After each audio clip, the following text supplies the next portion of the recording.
Some of it down and then rebuilt another section of wall, enlarged the parking lot on the inside.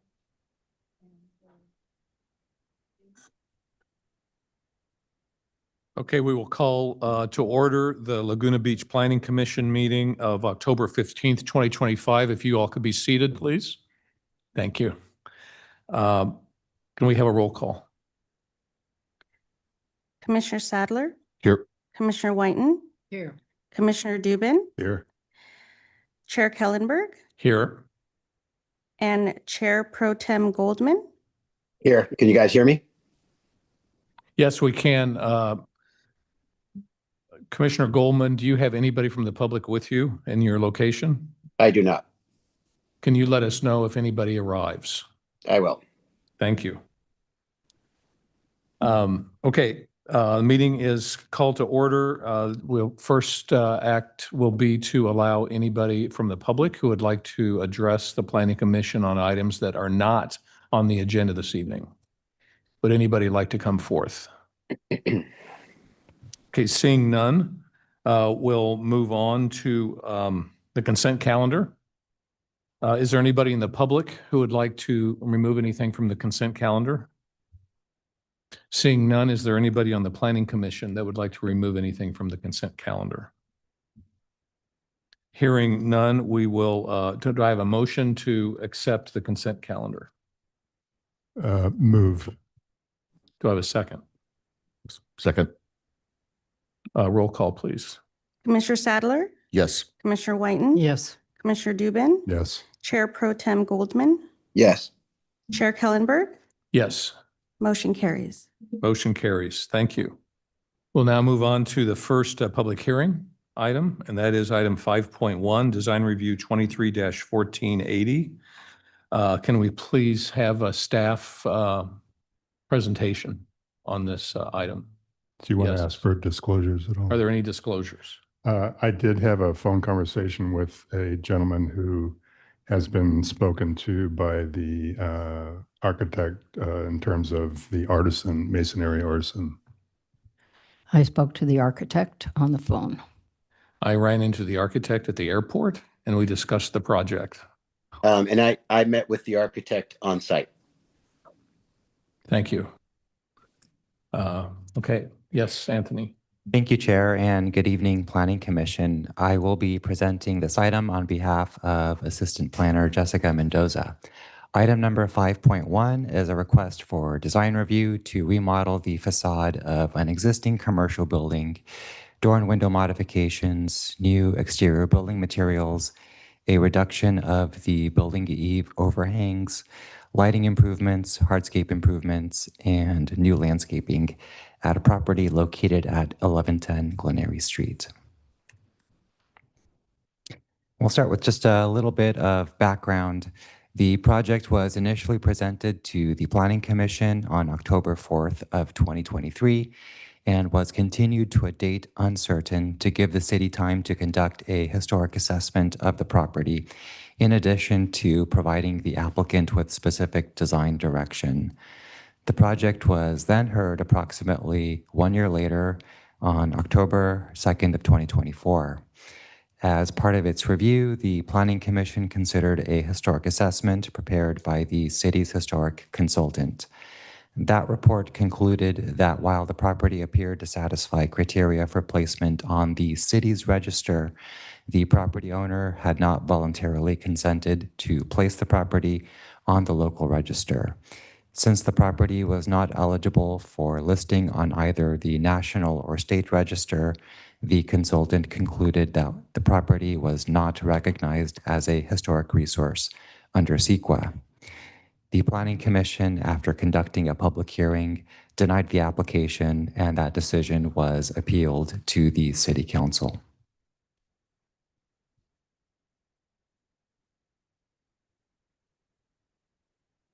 The appeal was heard on December 10th of 2024.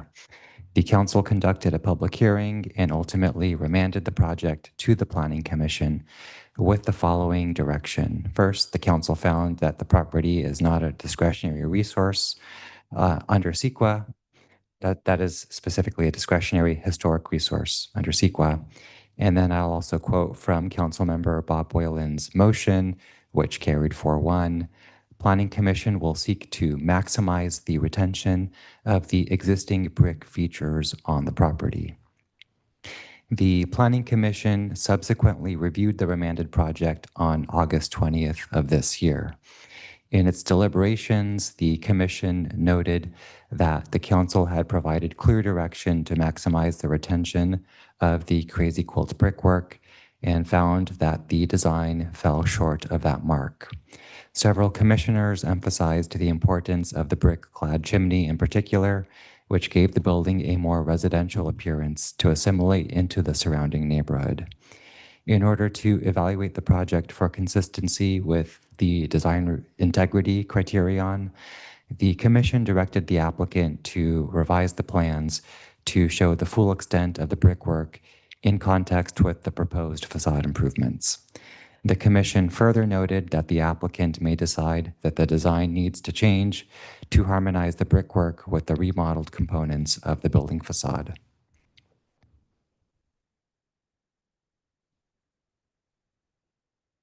And so here we have the evolution of the project between the current design and the design that was presented on August 20th. We are looking here at the most prominent building elevation facing Glenary Street.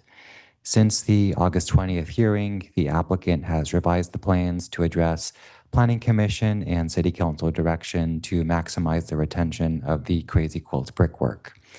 The applicant has maximized the extent of this feature on all frontages of the building, including retaining the chimney. The stucco was also lightened to a tan, and in lieu of dark green wood siding, the siding is now a natural light brown. Finally, the standing seam metal roof was revised from black to a medium gray.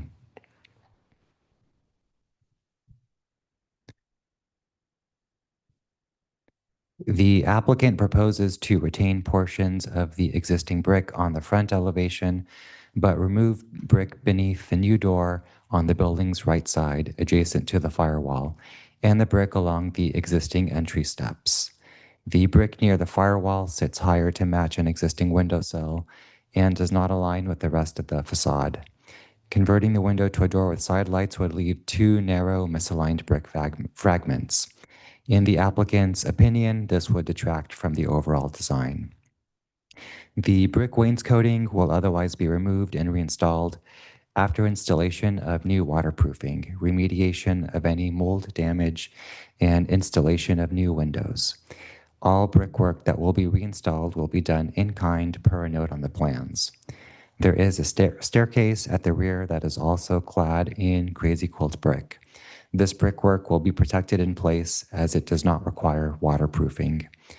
Except where the site walls will be reconstructed to realign a segment of the wall, the site wall brickwork will also be protected in place.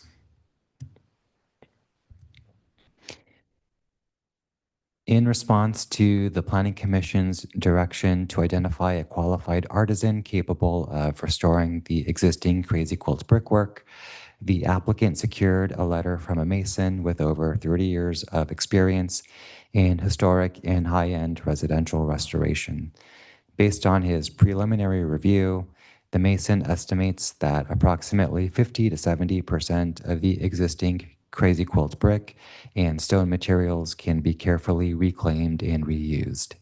He further noted that all existing materials can either be salvaged or sourced to match the original composition and pattern, and that the only exception may be the soft Mexican bricks from Tecate, which are likely too fragile to recover.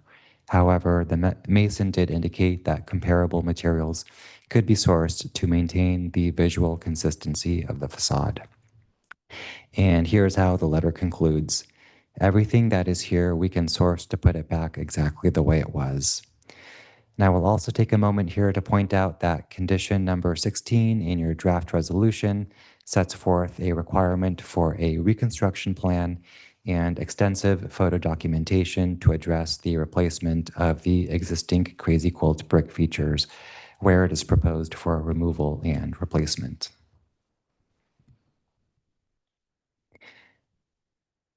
As indicated in the staff report, staff believes that the revised project satisfies the design review criteria, and a draft resolution for approval has been included as an attachment to your staff report.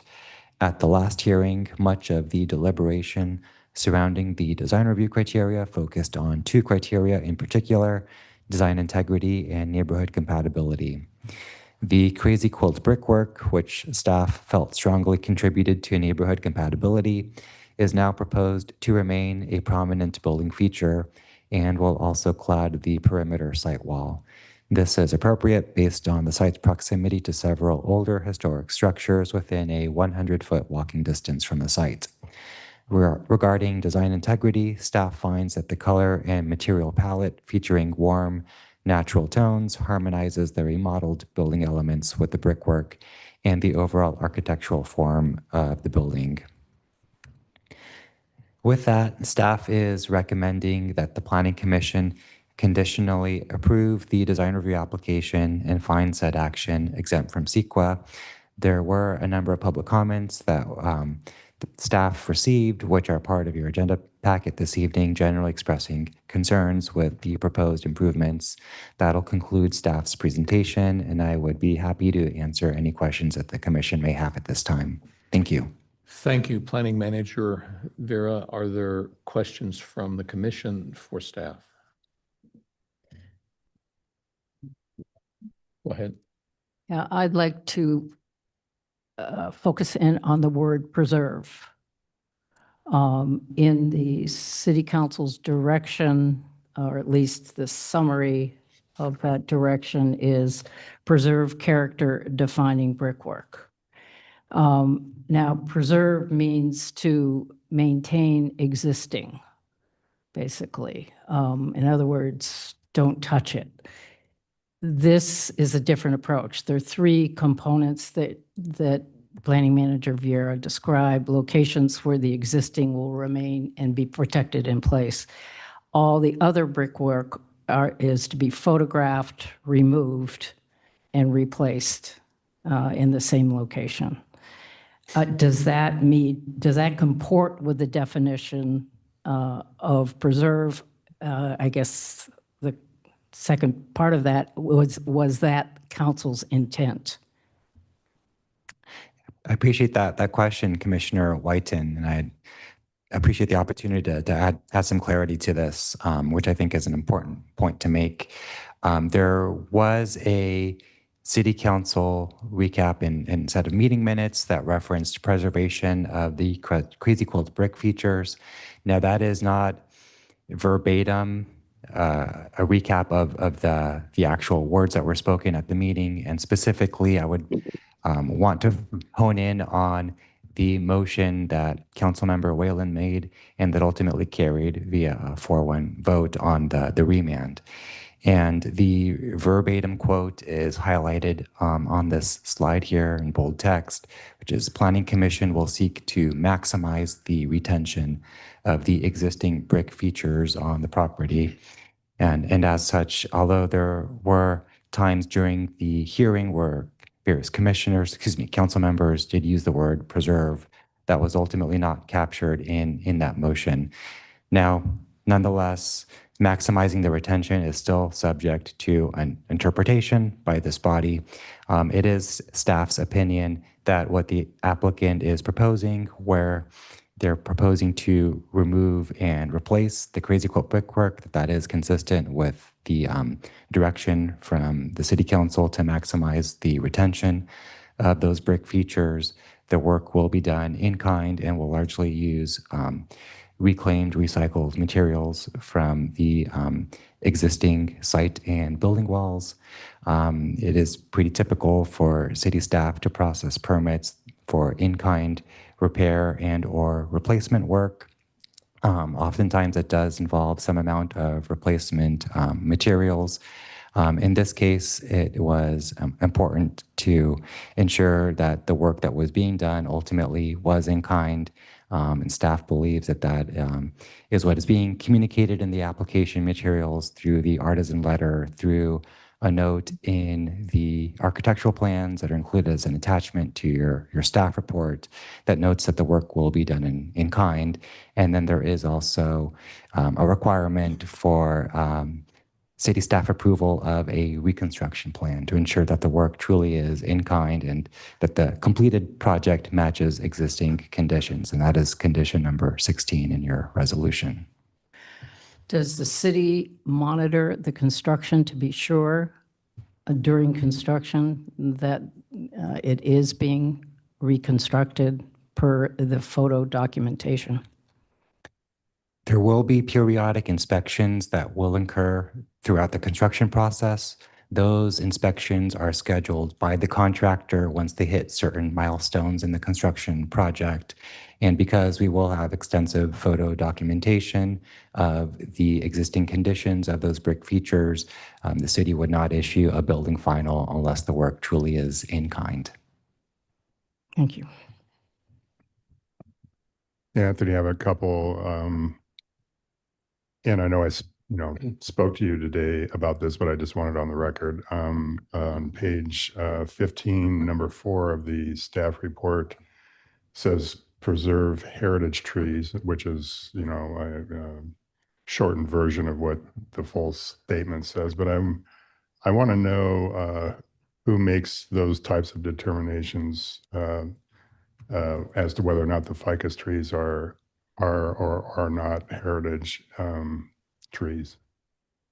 Thank you for that question, Commissioner Dubin. The city does have a heritage tree program. It is part of the city's municipal code, and that is a voluntary listing, meaning that the property owner has to consent to have one or more of the trees on their property added to the city's heritage tree list. And that does afford certain protections for that tree in perpetuity. There is also a process to remove a tree from the city's heritage tree list. The applicant, or the property owner, I should say, could not remove it unilaterally. In this case, there are no trees on this property that are on the city's heritage tree list.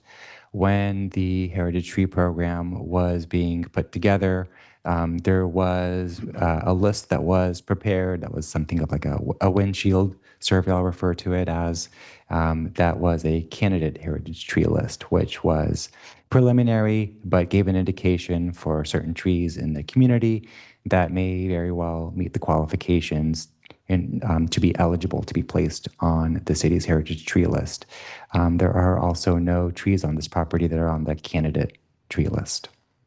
So how does the city define or the property owner define what constitutes a heritage tree?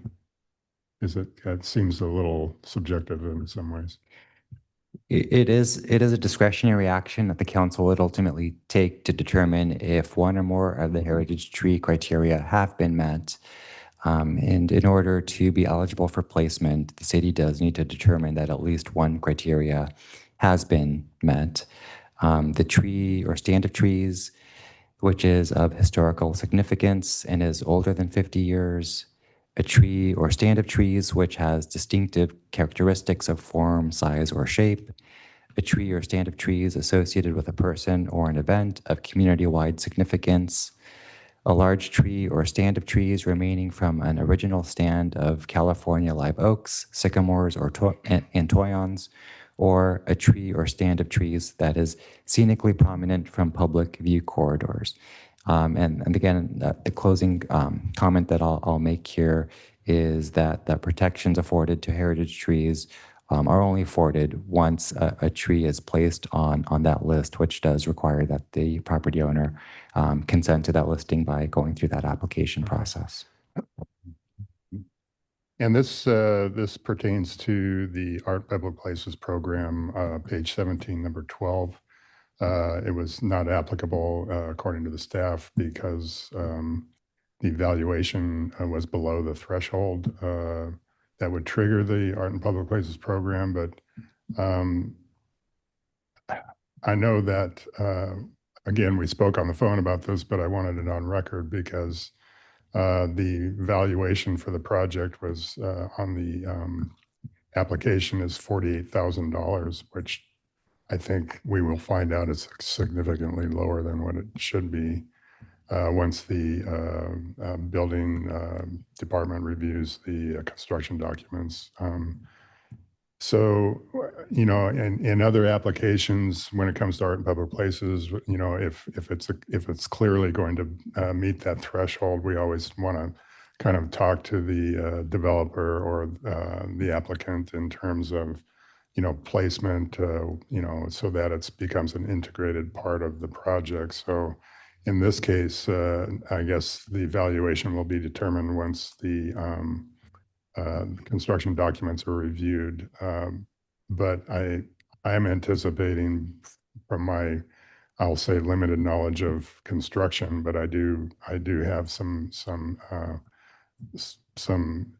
knowledge of things like standing seam roofs and things like that. I feel like this will eventually exceed that. And so how is, I guess it may be a question for the applicant, but how do we deal with that in a sort of a after the fact situation like that? Mhm. Thank you for that question, Commissioner Dubin. At this time, the applicant has identified that the project will remain well below that valuation threshold of $225,000 for a commercial building remodel project. If the project exceeds that valuation, it will be subject to art in public places, and a final determination is subject to a final review and check as part of the building permit application process. At this time, the design has not been finalized until it receives design review approval. During the construction drawing preparation phase, there will also be more information available to the applicant through the construction bid process, if that's the process that they go through to inform their construction costs. And additionally, as they get closer to pulling that building permit, the price of labor and materials is subject to change. And so there is some fluidity at this time. I think in many cases, it's very clear when a project will exceed that valuation, whether it's a new building or a significant building addition to an existing building. And we identify very early on, usually it's during the planning application process, that this application is indeed subject to art in public places. In this case, don't know that we will be able to definitively determine that until the building permit phase of the application process.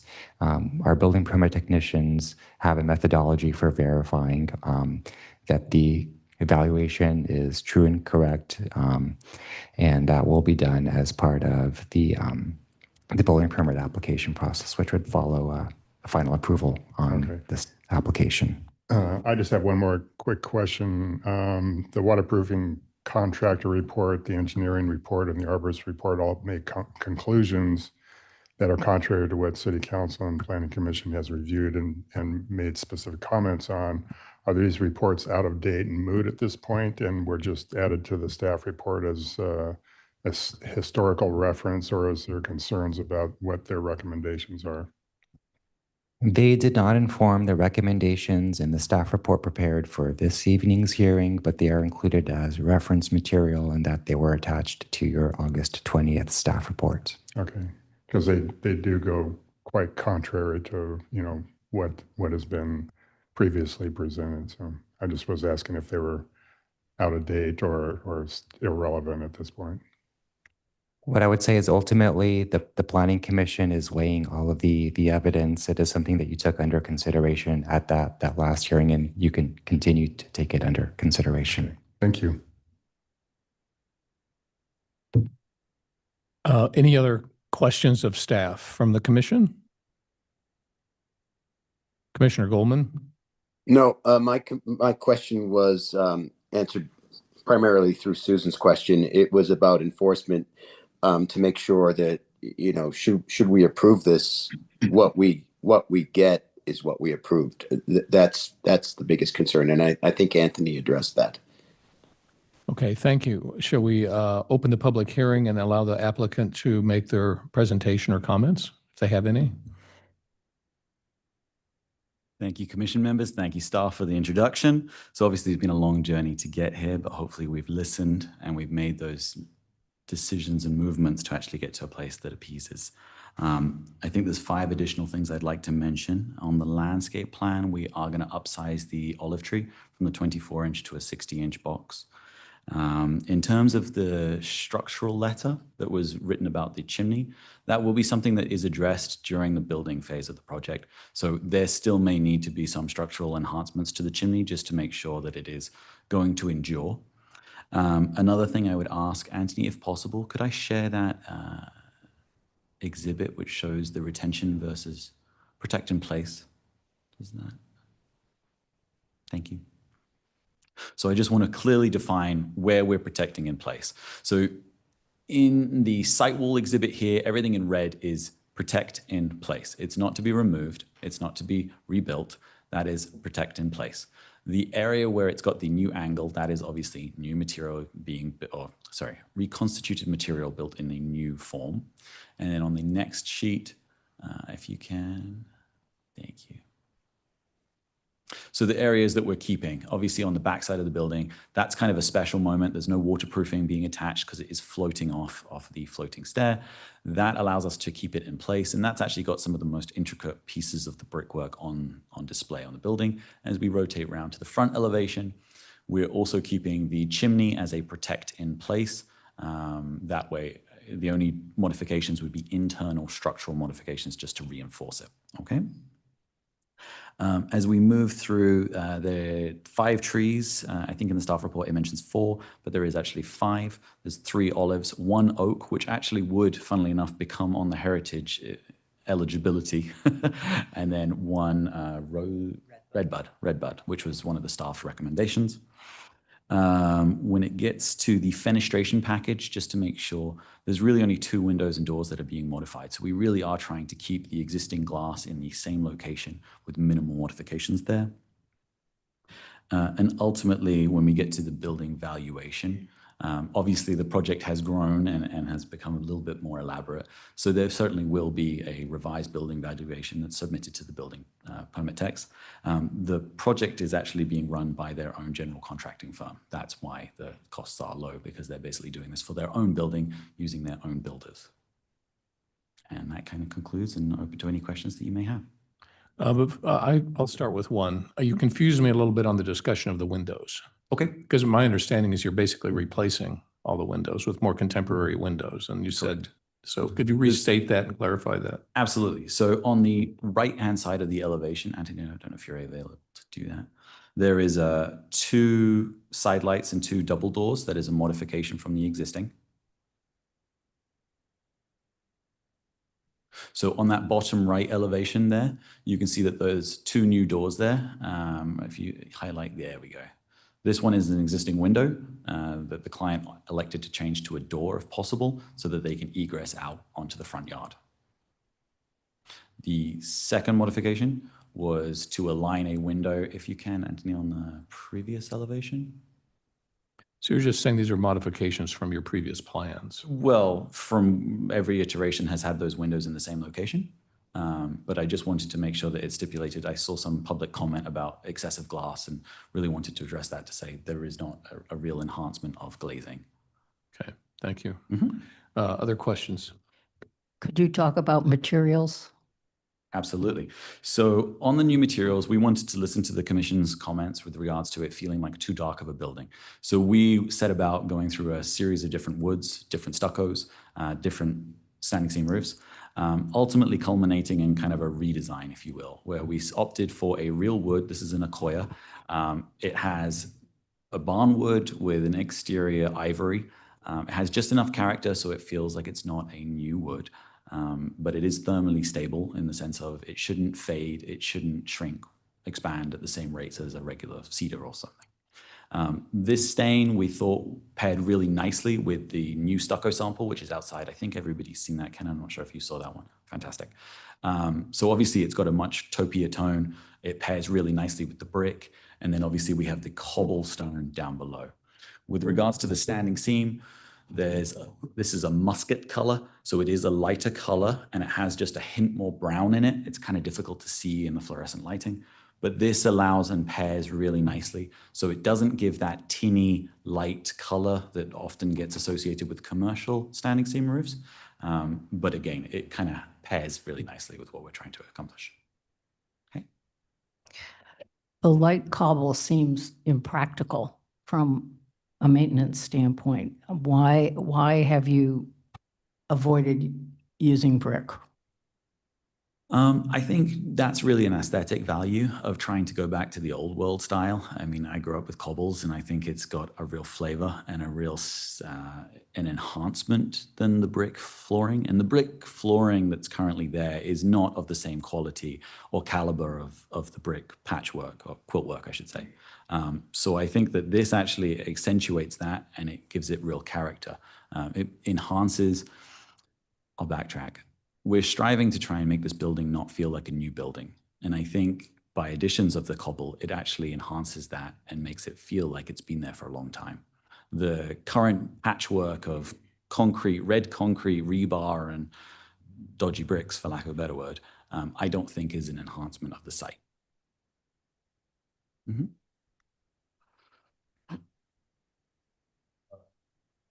Other questions, please? Thanks. When I was out at the site today, walking around again, looking at it, and I apologize that some of these, over these multiple meetings, some new questions come up at a long time. I'm not trying to, have a moving target or anything like that. But one thing I noticed is that in a lot of places, there's some exterior detailing. Say, for example, by the front entry area and that room there that's by that corner, there's wood shelves outside some of those windows. There's diagonals holding that up. There's exposed wood roof rafter tails that are coming out, and some of the ridge beams and things like that exposed. Are all those elements going to remain? To be completely honest, the rafter tails were being cut back with the reduction of the roof eaves. I know they're going to be cut back, but are they going to, they'll still be exposed rafter tails? They will be exposed rafter tails. They were intended to be a sharp cut versus the ornate detailing. And with regards to the planter ledges, those are being removed. And then with regards to the planter boxes on the second level, those are being kept in place. However, they are being reclad. Currently, they're in existing stucco with a wood detail on the top. That was being refinished with a standing seam finish, similar to the roof.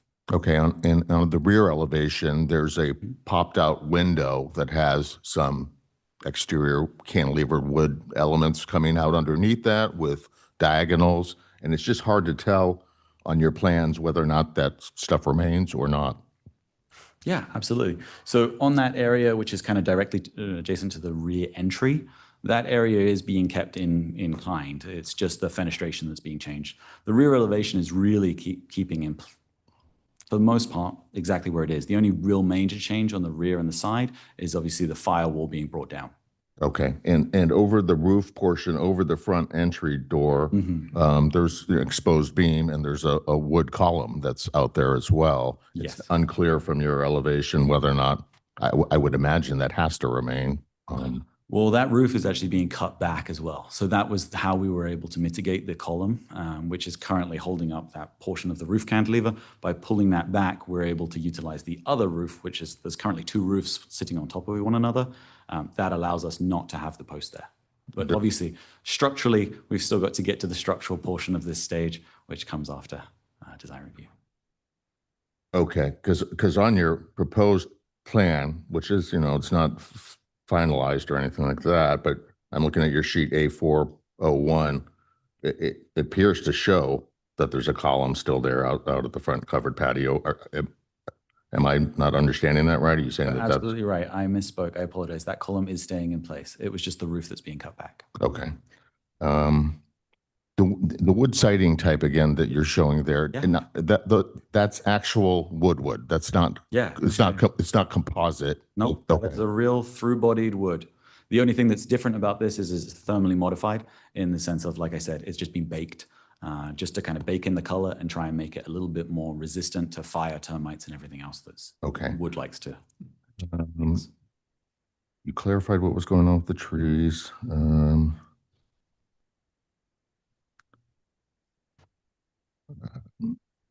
That answers my questions. Thanks. Thank you very much. Could I ask a question following up on the details? On the Glenary elevation, the sill detail, the top of the brick, there is a brick sill detail cap. Are you planning to replicate that? We are planning to replicate that. I think there will be slight modifications just with how that comes together, and that will be addressed once we get to the building portion of this, just of the specific detailing of the flashing, but we're still retaining the brick, yeah. Thank you. Yeah, I've got a couple. You answered the first one about, I was interested in how much of the existing brickwork is going to be removed and then fully restored. You've already covered that. So in the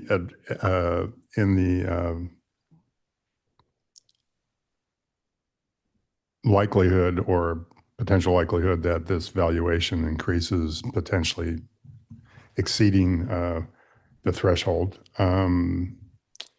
would your client, do you think they would want to do a piece of public art or just pay the in lieu of fee? Do you have any ideas on that, or have you even talked about it? That is something that we would have to kind of cross when we get there. Okay. Fortunately, we do have a lovely chimney, which is, as described by Commissioner Newman, a piece of art. So we've already got that one covered. Theoretically. And just a question on the standing seam roof. I know I'm not trying to pile on here, but have you, considering the architectural style of the building and the fact that standing seam roofs are a very contemporary, especially when they're colored or whatever application, has there been any consideration at all of a different material that might be more compatible with the architectural style of the building, i.e. slate or something like that? Sure. We obviously looked at a multitude of different ways. I think when we looked at the composite materials, we felt that this actually enriched the architecture. It felt a little bit more crisp, a little bit more sharp. In addition, when we talk about slates, that's where the weight of that slate is just not going to be comparable, and structurally it's not designed. We would have to reinforce the roof for something of that nature. We wanted to keep it more of the residential, and I think one of the overarching concepts of this building is it's not to look commercial, it's to feel residential. I would make the argument that 99% of our homes, we never do asphalt shingles on. This is still very much a residential material in the world that we live in today. And I think that stays true to the driving concept of this is to look like a residence. It has a chimney, it has the window fenestration to match, it has the massing to match. So we like the standing seam. Also, just from an owner's perspective, they really wanted to make sure that they had that robust waterproofing. And I think that's one of the things they're intending to keep this building for a long time. Not to say that you can't have a robust waterproof composite, but this offers them a little bit more peace of mind. Okay. I'm sure you're aware, we've received probably at least 10 letters from the community, and none of them are favorable. Oh, what? I'm just curious, as being that you're the face of the project, have you had any communications with any of the people to discuss their concerns and maybe appease them a little bit in terms of what you guys are doing? I'm just curious as to whether you've had any outreach with some of the people who are very concerned about what you're about to do. Yeah, absolutely. And I will fully admit that we have not had that ability to outreach. Unfortunately, I've been in Utah. Well, I mean, this has been going on for a year and a half, so it's not like you haven't had opportunity. Just as we weren't able to meet on site, it's quite challenging to sometimes get together. And I apologize, and I'll make sure that we do more outreach in the future. I see you have brought in material samples, which is great. It's good to see the physical stuff, instead of just in the drawings and staff report. I know that we have in the past have also asked for samples of the window treatment. I don't know if you have that or could provide that. It's, it is a thing. It is part of the material package, 50 so Shades of Black. Currently, we don't have the metal fenestration. It would be to match this, though. We would try not to avoid a true black. I think the true black actually gives it a too modern and too crisp a look.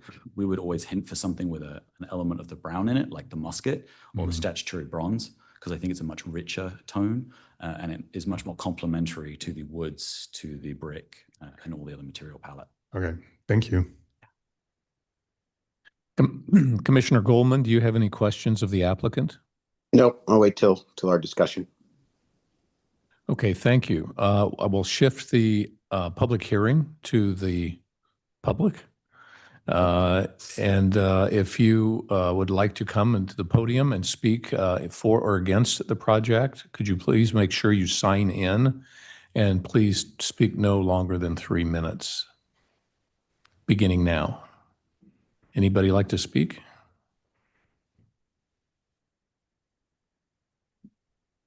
And fight it out at the podium. Would it be worth bringing in the plaster? Would it be worth bringing in the stucco sample? It might make a mess. I just am asking. Maybe if it Has gets everybody pulled. seen this sample? Okay. I think we've seen it. Thank you. Yeah, I have as well.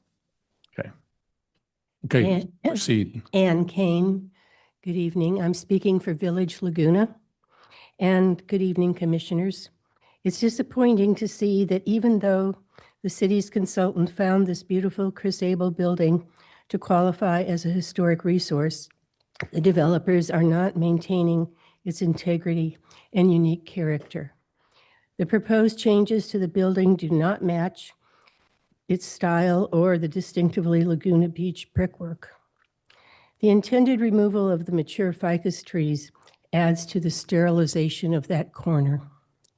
Please reject these alterations to the Chris Abel commercial building and require that it maintains its neighborhood compatibility.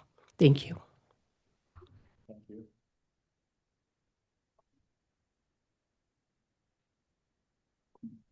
Boom.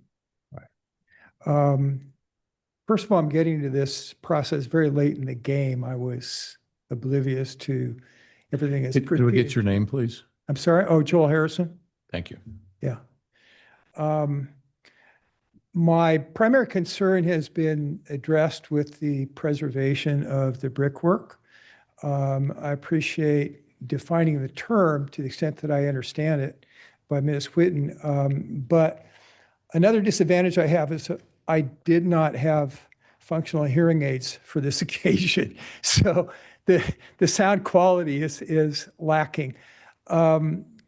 Did I understand correctly that preservation is interpreted in a wider way, that it includes reusing the materials, but that necessitates deconstructing the brickwork as it exists now?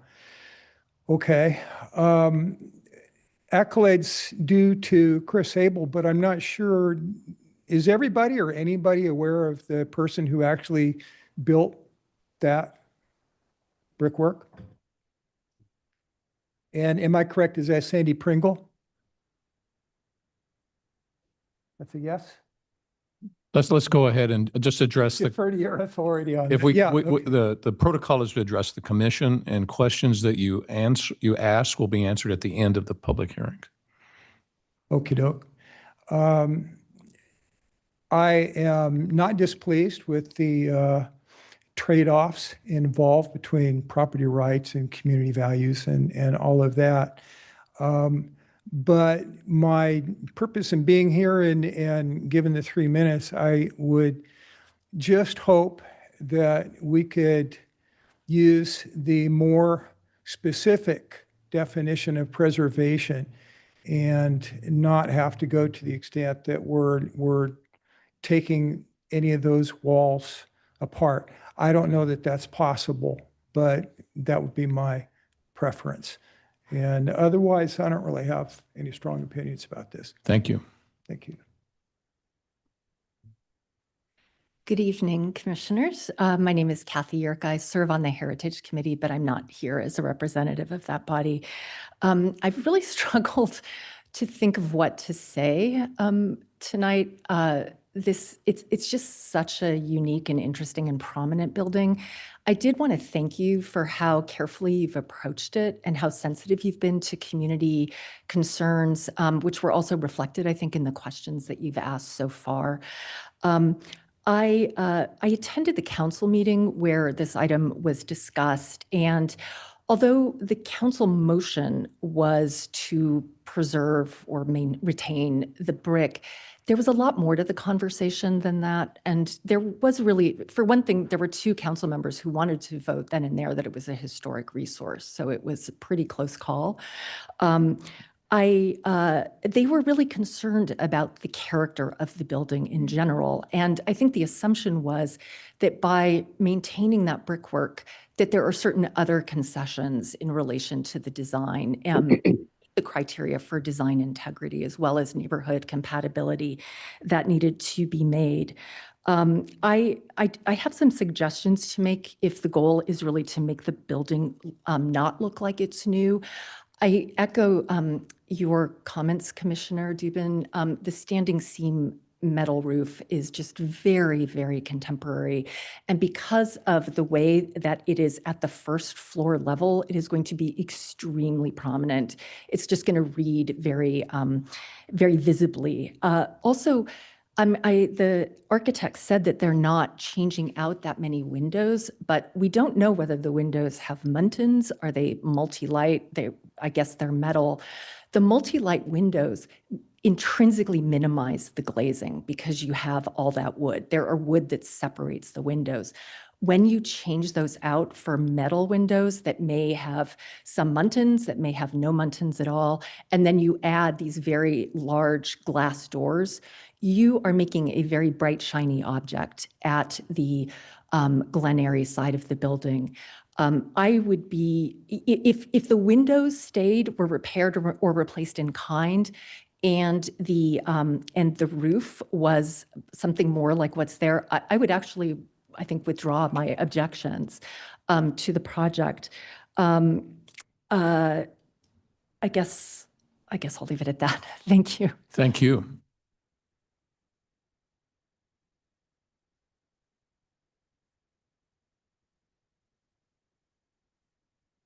I have some handouts, so because they have pictures that I want you to be able to look at. And there's some pictures he was going to put up on the screen.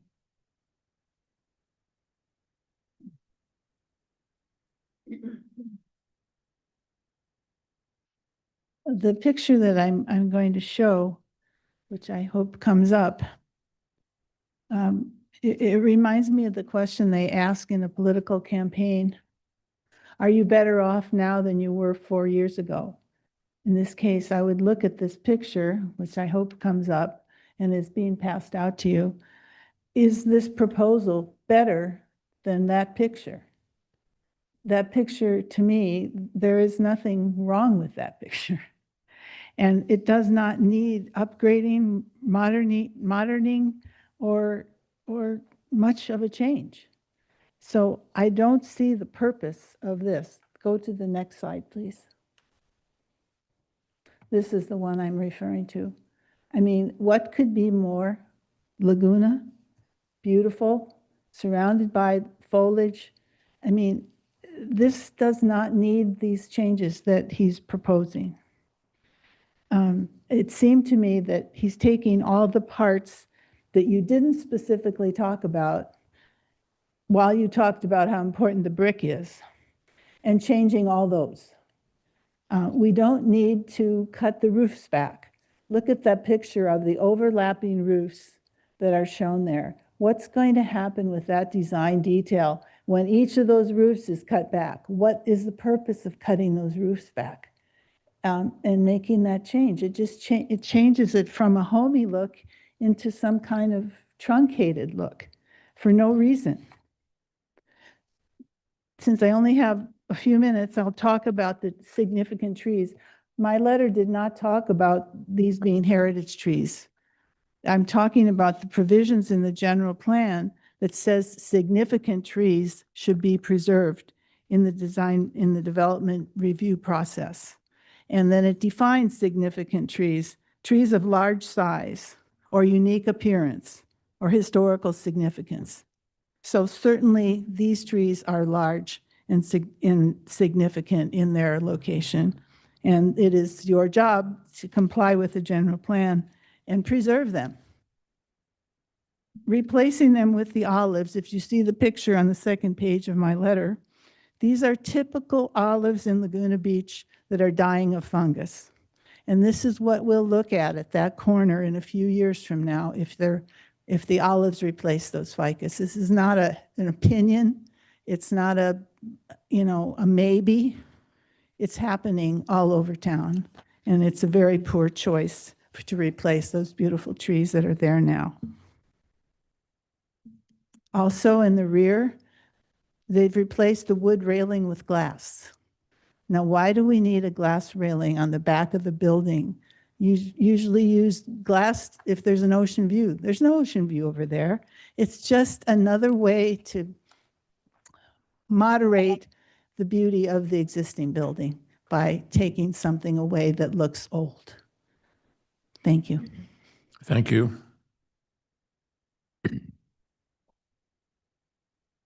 Good evening, Planning Commissioners, City staff. My name is Gail Waite, longtime resident, also longtime real estate broker, look at plans an awful lot of times over the years.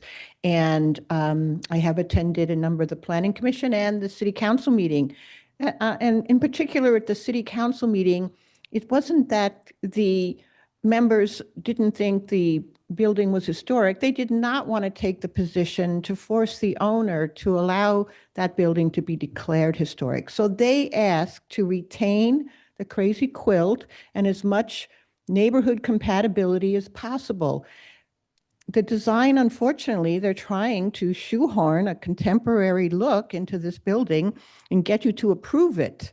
If you allow them to remove the Crazy Quilt brick and put it back, there's going to be, oh, we're sorry, it fell apart. There's going to be excuses. You cannot take it apart and put it back and expect not to have some losses. So the retention of the Crazy Quilt brick is essential to maintaining the neighborhood compatibility, the iconic design work of Chris Abel. We all say how we love Laguna. It's cute, it's charming. We want to keep it as much of the historic we can. Yes, we don't want to force people to declare their properties historic resources, even though they could be. But this is a public, very prominent building, and we really need to do more. This design, I do not think, meets the instructions you gave at your last meeting where you're coming back one more time. Please work on neighborhood compatibility, save that brick we all love, and so I'm asking you, I think this project's not ready to be approved, even though staff has found a way to think it can be. So please, let's try and do what City Council wants you to do, I think, and the public, majority of the public that has taken the time to respond to you. Thank you. Thank you.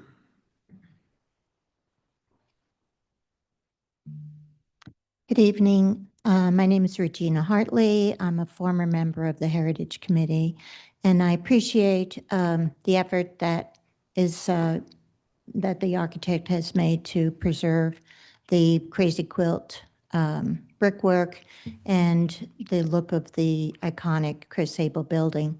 However, I have to agree with the people that spoke before me about the roof, that it is very modern looking. It is not a Chris Abel iconic look at all. And I really hate to see yet another building in Laguna turn into a sort of a steel and glass correction of what's already here that we love.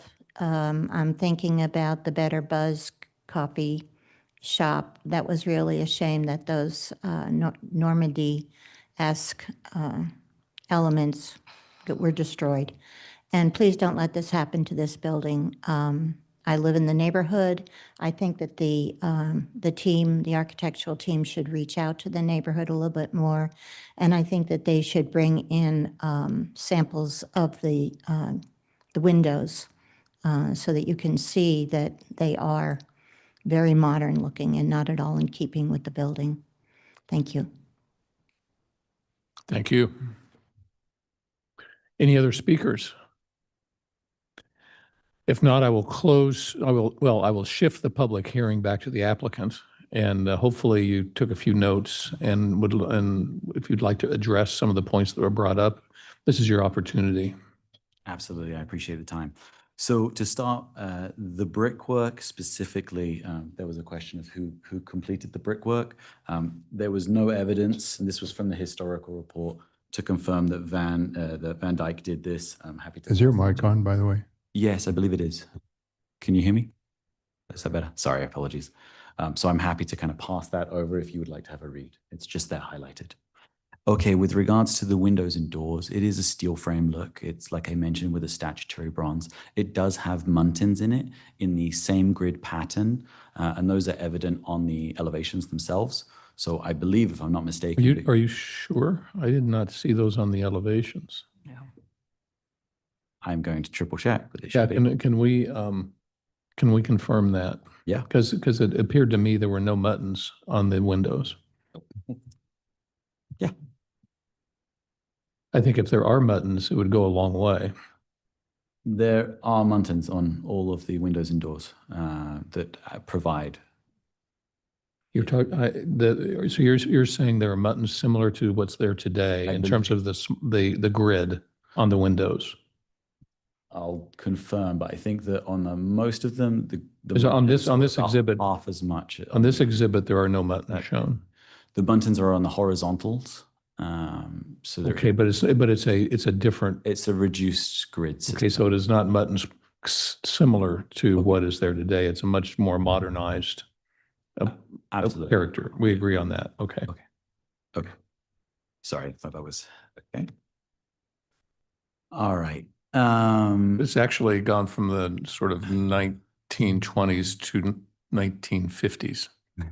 It's certainly, in my opinion, not a contemporary design. I think, again, this journey has been a long one. And from where we started of massing and scale and knocking it down and building a new one to where we are, I think we have really strived, and I hope it's perceived as like we are trying to preserve it. When it comes to the trees specifically, every tree that we're proposing is of sizable nature. The field-grown olives, we went out and sourced those, tagged those. Can you address the fungus issue? Yeah, we already had an arborist letter that was specifically for the fungus. It's a special treatment that gets done every year, similar to how you would have a fruitless olive or a fruiting olive. Similar process. I'm sure Susan can elaborate much more than I can. So you're representing that you're going to treat the trees every year to prevent them from being susceptible to the Absolutely. fungus. I mean, we don't want a dead tree on the property as much as the community doesn't want that. Okay, keep going. Yeah, absolutely. No, I mean, I think the other thing I would mention is specifically on the brickwork. The company that we use, or Matt, as we refer to him, he's done the Charlie Chaplin House. He's done 139 Moss Street, which was obviously a historic property. He's got a vast resume for specifically this project. That's why we selected him. But can you address the question of why tear down and rebuild? Why not just preserve? Absolutely. So the number one fundamental principle of this design is to provide longevity to the project. To do that, we need to waterproof when we redo the windows and doors. It is a timber frame structure, so obviously it is susceptible to all of the mold, the termites, the this, the that.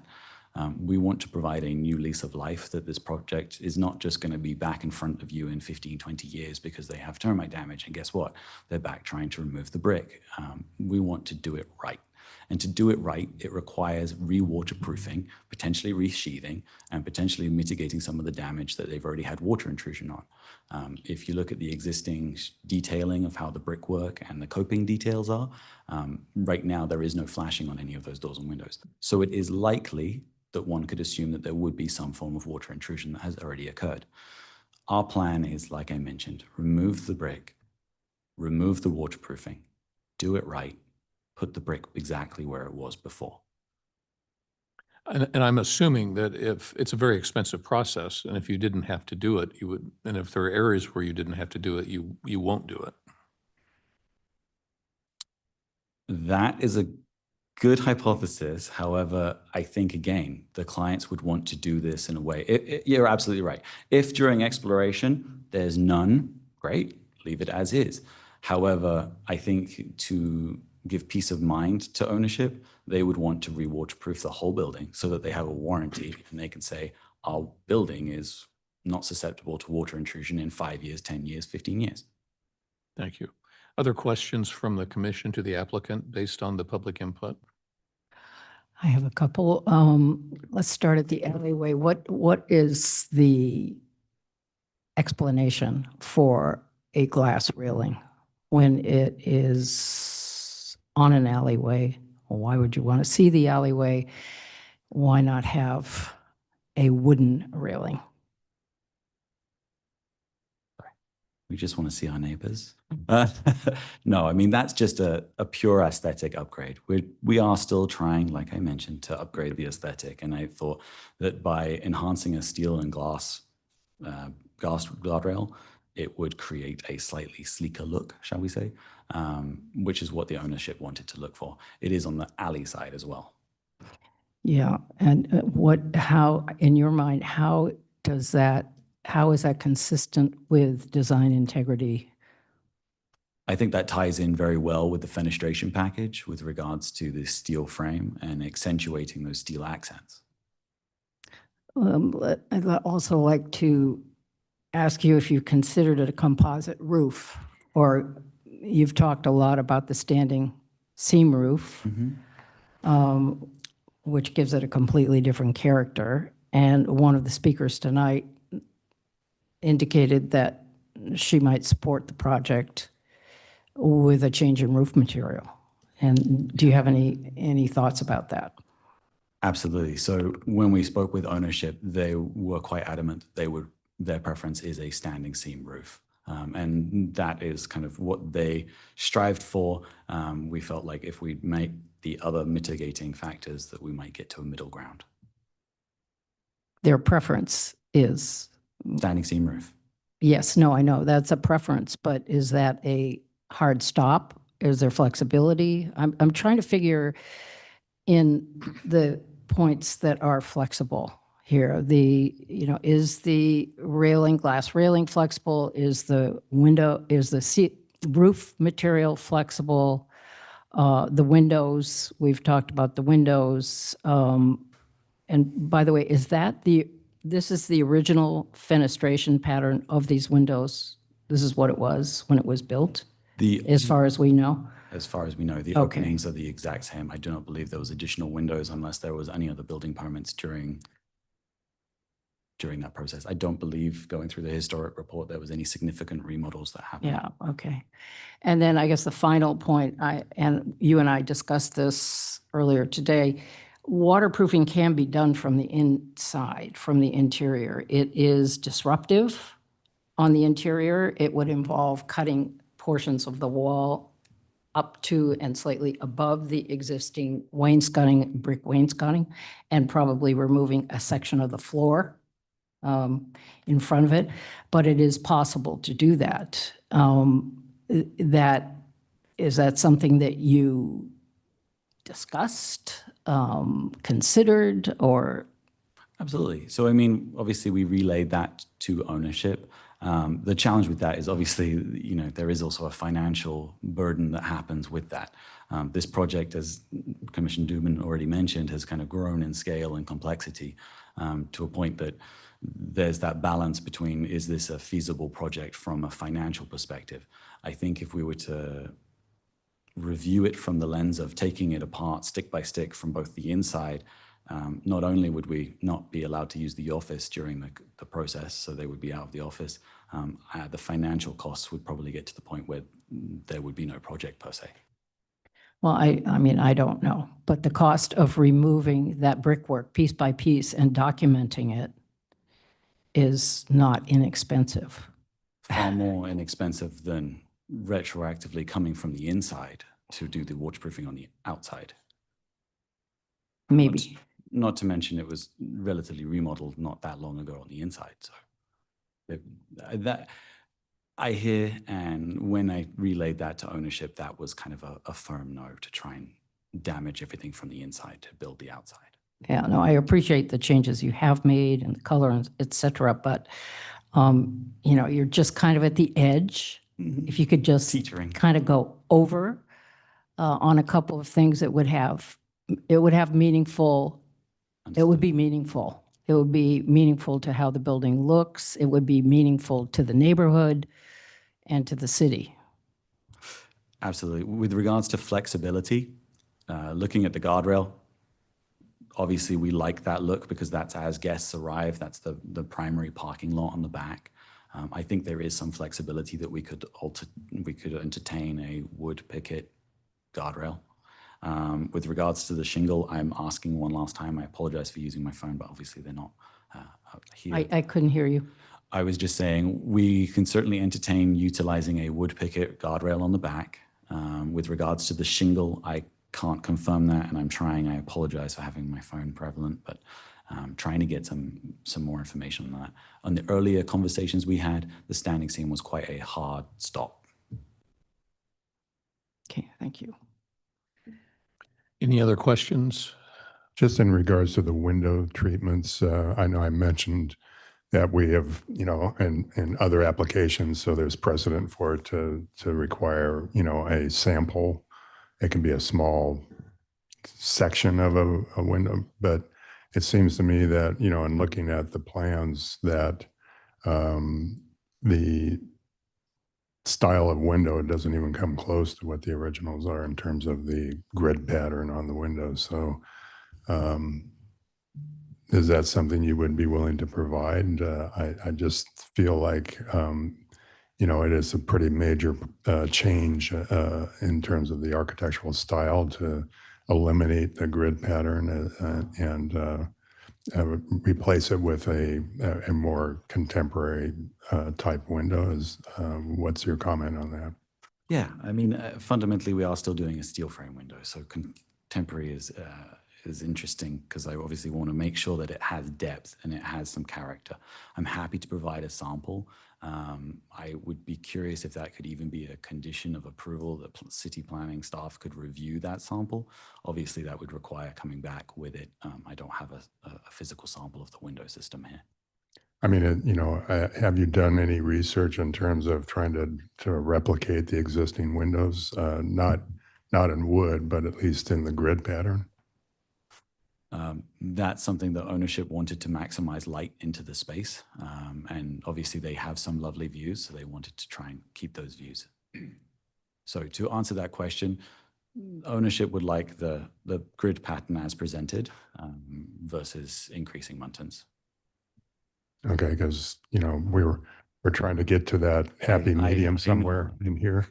And it just seems like we're very close, I know. You know, it keeps getting pushed back, you know, that there's a lack of willingness to try to accommodate some of the architectural features that exist currently that are being eliminated, you know, and, you know, of course, there's property rights. I understand that. But, you know, we're trying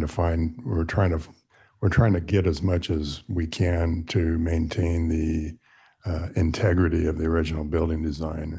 And you know, one of the big elements that you're eliminating is the overhanging eaves, which is a pretty big change. I'm not going to pile on that. We didn't talk about it much or at all in previous meetings. But you know, if somewhere down the road a new owner bought this building and wanted to restore it back to the original condition, the fact that the eaves were cut off would eliminate that as a possibility. So we're trying to maintain as much of the original character of the building as possible, So, by eliminating the eaves, it seems like there should be some flexibility with some of the other features, especially the window treatment. Like I say, we're just kind of trying to get there, and it seems like, we're getting pushed back on. Absolutely. If possible, if that was the sticking, we would be absolutely willing to make it a condition that every Muntin stay in place, meaning a like for like with regards to the Muntin design. Okay. Thank you. You're committing to that. I'm committing to that Metal. in metal. So you had a text. Say that one more time. You had a text. I fortunately did get a good text. Okay. Well, thank you wherever you are up there. But no movement on the roof. No movement on the roof. I apologize. That one is a hard line for Commissioner Goldman, do you have any questions of the applicant based on the public input? No, I do not. I'll wait till comment session. I have a question for staff. If you could guide us on a question. There's, we've been kind of, in a way, regressing back to kind of the historic character of the house, trying to retain it in the conversation we're having a little bit. And it's my understanding that the council kind of took a position on that it is not, technically a historical, property. But my understanding is, and I couldn't find it in the minutes as I kind of went over them, discussion from the council on neighborhood compatibility. And in my mind, my thinking, I'm differentiating between neighborhood compatibility and historical preservation, because I think we have potentially more latitude on one than we kind of do on the other, based on council's direction. Can you fill in the gaps a little bit on what the city council said related to neighborhood compatibility? It's very clear what they said related to the brick, but I'm a little fuzzy on the neighborhood compatibility part. I think, Chair, that you drew a fair conclusion, which is that the city council took a pretty definitive position on the historicity question, and they determined that this is not a historical resource pursuant to CEQA. It is not a discretionary resource, historical resource, or otherwise a historical resource. Now, that is not to say that you do not have purview over this project, and that the city council, as perhaps the Planning Commission does, felt that certain characteristics of this building that are existing, that date back to the original Chris Abel design, such as the Crazy Quilt brickwork, are important for satisfying the neighborhood compatibility criterion. The council made it very clear that maximizing the retention of that brickwork was critical for satisfying the DR criteria, and that was explicitly stated in the motion to remand the project to the Planning Commission. And I don't think the Planning Commission is stepping out of bounds if you were to make impose certain conditions on the project with respect to the divided light window design within the context of neighborhood compatibility, et cetera. It's previously been discussed that this building, although it is a commercial building, has several residential-like qualities, one of which is the divided light window patterning and other features as well. And that can be reviewed and analyzed within the context of the design review criteria, and probably most pertinently within the context of the neighborhood compatibility criterion, since this property is located on a street corner directly abutting a residential neighborhood. Thank you. I think that answers my question. Okay, we'll close the public hearing now, and we'll open it up to Planning Commission discussion. Who would like to go first? I think I'll start because I'm at a business conference and I've got a hard stop in about 10 minutes. So I'd like to get my comments in. Go for it. Okay, thank you. First off, I agree with the general consensus that the standing seam roof seems out of character. I also agree that cutting the roof eaves back is not a good idea. I think the windows and doors should be replaced in kind. I understand the need to remove them or to replace them and for leaks, but I think they should be replaced in kind. We haven't talked about it much, but the area where they're putting up the wood, it's taking down some of the crazy quilt brick on the building face, you know, around those windows and doors. I would not be supportive of that. With regard to the corner, and you know, when I visited the site, we talked about this a bunch. I really understand the functionality on renovating that corner to improve the parking and, more importantly, the ingress and egress, and certainly understand why that could be done. My concern is replacing the existing trees with the olive trees, which I agree with, and Christoph's comments. Those trees around town, they just don't compare in any way. So perhaps there's a compromise with moving to something that's more in kind with the trees that were there. And my bigger concern is, and this is a concern in general, is reproducing the wall. So you're cutting off the corner and taking away the edge, which you could make that corner still nice. But my concern is once that portion of the wall comes down, and, you know, notwithstanding the letter and the credible mason, my concern is that it's just not produced in a way that's consistent with the integrity of the rest of it. We haven't talked much. Susan made a comment about this, and I spoke about this with the architect on site a bunch. Replacing the brick with the light cobblestone, the small.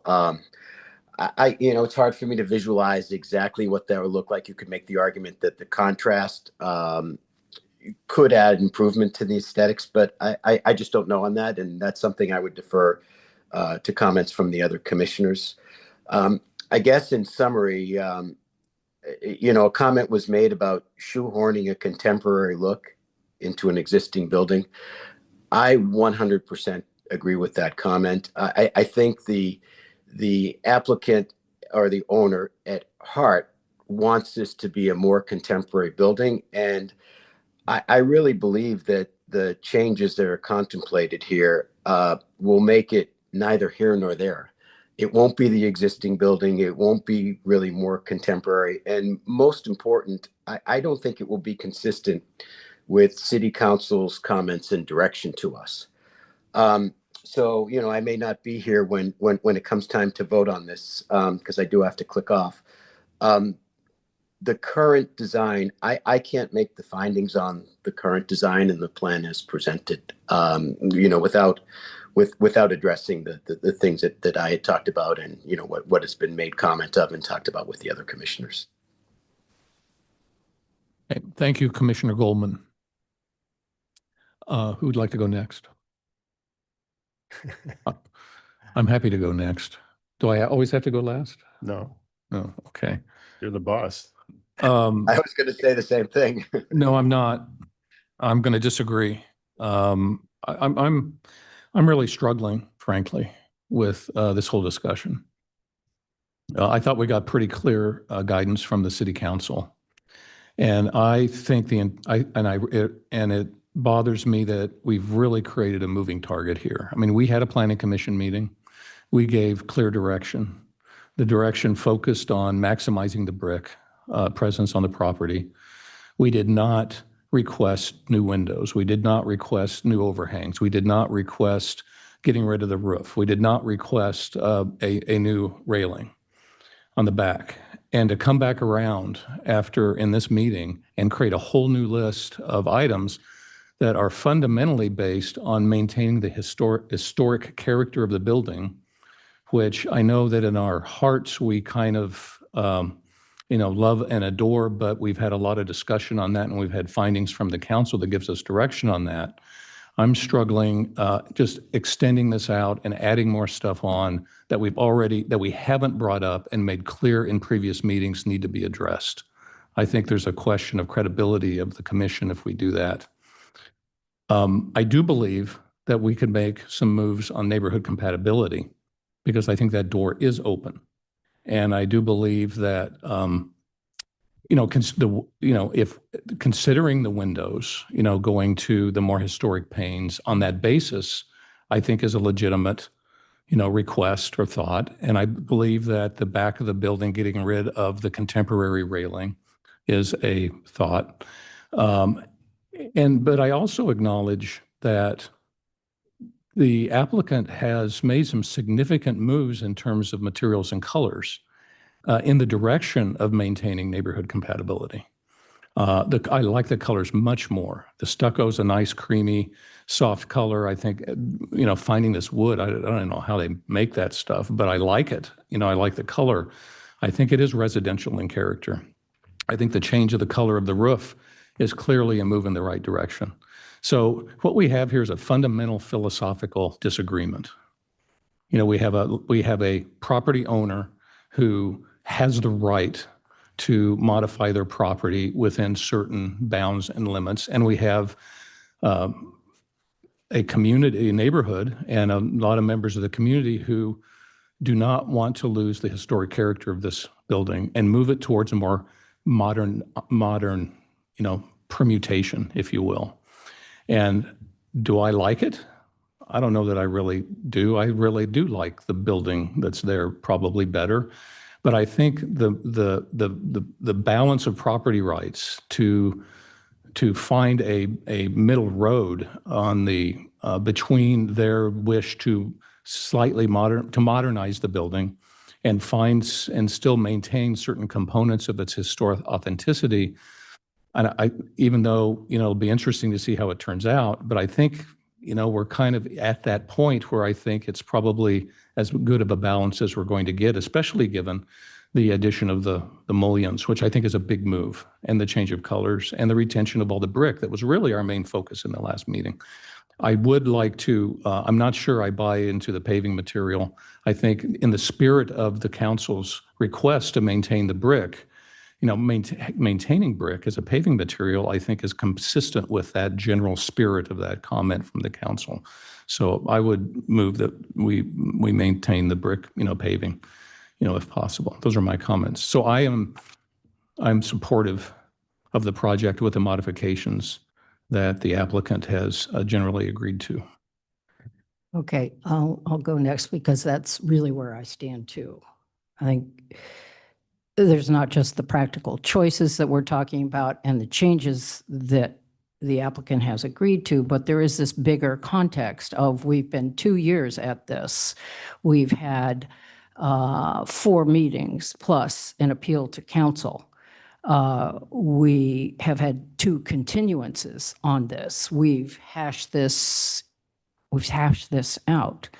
And yeah, it's 11 hours and 59 minutes. The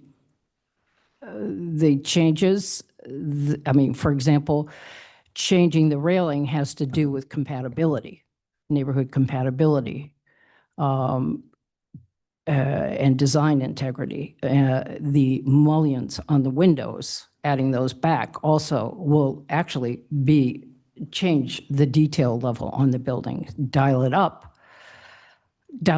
to where it is now. The texture of the brick and the detail of the mullions on the window provide detail that is not possible with the fenestration pattern that you have now on the building. So if that can be agreed to, I support that. If the railing, and there's no reason for the glass railing, it's really just stands out. I do not believe that the council directed to preservation to maximize the preservation of the character-giving brick, which was the crazy quilt. Not that brick that's on the paving is newer brick. The spirit of it. Yeah, well, it's brick. Yeah. But I do believe that the color, I understand the cobble, okay, yes, would I prefer to have it be brick? Yes. But I think the color is a little too high contrast. It's going to be very bright and glary. So I would prefer to see there are plenty of different colors in that cobble. I'd prefer to see that toned down, just like you changed the color on the building. And I agree with Steve that the color changes have gone a long way to improving this building. It really quiets it down. Unlike Commissioner Golbin, I think if we use the photo documentation process, the artisan who appears to be, a legit, true artisan, can replicate what he removes. Do I prefer to have it done from the inside? Of course I do. But we've got to do we have to have some trade-offs here. If we look at the photograph from the street, as probably from, standing in the street on page 10 of the staff report. Can you bring that up? What you see here is, and it depends where you're standing in relation to the building, that the roof itself is not as visible as it appears on a straight-on building elevation, because the street is quite a bit lower than the finished floor of this building by at least 4 feet, maybe more. So when you're looking at this, you don't see the roofing above above the second floor very much at all. And with the eaves being cut back, you'll see less of that roof. Whereas I would not prefer the standing seam roof, I think it's not going to be quite as impactful as it appears to be in this picture, which looks as though it's taken from a higher vantage point. Maybe not. I can't verify that. So in summary, at our last meeting, we had really narrowed things down. We had narrowed things down to, we had 4 things, including reducing the height of the firewall. So that has been done. And when we denied and you appealed to council, council had very specific direction, which was, and you've identified an artisan, which we had asked for, and we've reviewed and talked to this guy. Seems to be the real deal. But their direction about preservation was very specific. And I think we've heard from staff, and I'm sure our attorney has weighed in on this also, that it's a broader definition than just maintaining it in place. So I am willing to support the project with the changes, modifications that we've discussed. Okay, I'll go next. I wrote a lot down because I'm not very good at remembering all my thoughts, so I apologize if I'm not staring directly at you while I comment. But as it's been stated, and it was clearly stated, a stated directive from City Council, we're not dealing with a historic resource here, so that's just off the table. However, it is a recognizable landmark building with very distinct features, inclusive of the intricate artist design brickwork, which we are very concerned about. And I remain concerned that you're trying to fit a square peg into a round hole. By modernizing a landmark building means we end up with incompatible architectural styles that does a disservice to the building and the community. I've reviewed the latest iteration with open eyes in the hopes that we could finally find a path forward that is, in essence, it's going to be a compromise, but one that ownership and the community can live with. In a perfect world, I wish you were, where am I here? That you were simply doing upgrades to maintenance issues, repaint the building, replace damaged windows in kind, waterproof where needed, and leave all the relevant architectural features alone, so that any future owner, if they so desired, would be able to restore the building back to its original condition. I'm only going to say this as a comment because we didn't really focus on the cutting back the eaves in previous meetings. So I'm not going to pile on that. it's inappropriate for me to, move that goalpost, so if that's something that the ownership is absolutely wanting to do, then at this stage of the game, I can't really say, that that's going to affect my decision because as I said, we were very focused on the brickwork, some of the other elements of the building and really didn't take a deep dive into the cutting back the eaves, which I think is unfortunate because I think if you were to leave those alone, all the other superficial changes could be returned at some point if the building was sold to another property owner. I do have a little tough time on finding 3, which is on page 14. A remodel should be harmonious with the remaining existing architecture. Of course, that's a subjective finding in a lot of ways. It's not really a definable thing, but again, trying to introduce these more contemporary elements into an architectural style that is classically its own is a difficult thing, and I think what we will end up with is something that's a rather is a compromise to the integrity and original concept for the building. So I still remain mixed in my feeling on this, but I also feel that because some of these things weren't discussed and really wanted to maintain in previous meetings, mainly the cutting back the eaves, I feel like I can't use that in any way to inform my decision on this. But it's I think with the condition 16 that's in the resolution, which requires photographic documentation of the brickwork so that it can be replaced as close to what is there as possible wherever you need to actually remove the brick.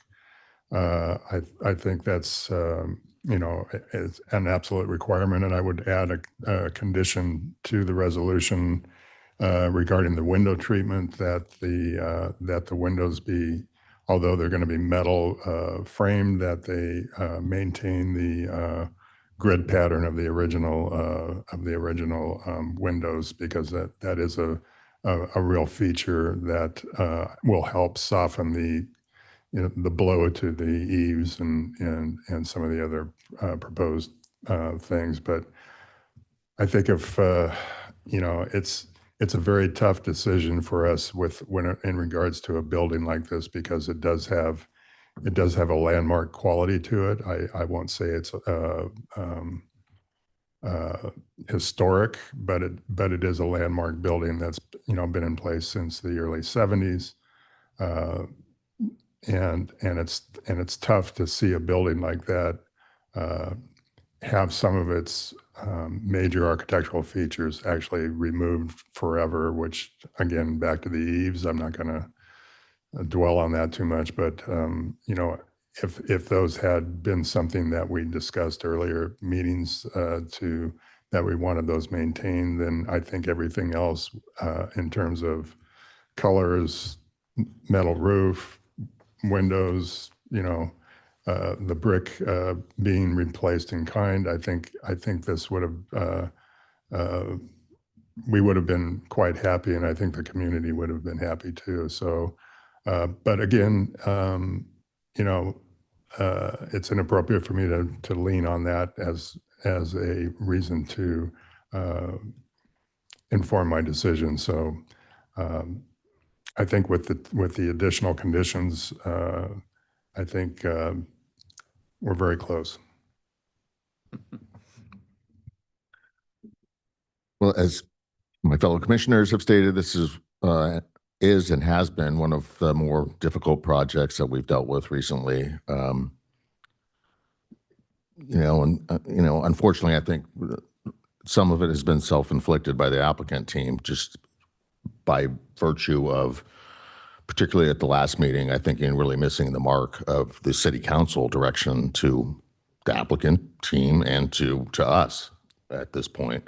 And that then led to the discussion at our last meeting and a lot of things being talked about that were not reflected on the plans at that point. So really my main point of the last meeting was I can't adequately determine whether or not we've achieved design integrity without seeing the plans be modified to more clearly show what exactly is being proposed here.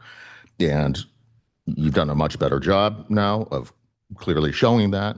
You know, still there are some areas on the plans which I think, you know, that wooden post, the column that's at the front elevation, I don't see reflected on the new elevations. I don't see that reflected on the old elevations. And it's, you know, it's a prominent column that's right there by the front entry door. So why isn't that shown? I don't know, but you know, we clarified that will remain. Really, you know, overall, I think this is going to be one of those projects where, you know, if we get to approval, it's going to be one where nobody's particularly happy about the way it comes out. The owner's not going to be particularly happy that he didn't get all his wishes and wants. Members of the public don't seem like that have come out here to speak on this project numerous times don't sound like they're going to be particularly happy with the final project, nor am I. But you know, we're searching for a solution here, and not necessarily perfection. You know, it comes down to the design criteria, design integrity, neighborhood compatibility, and design articulation.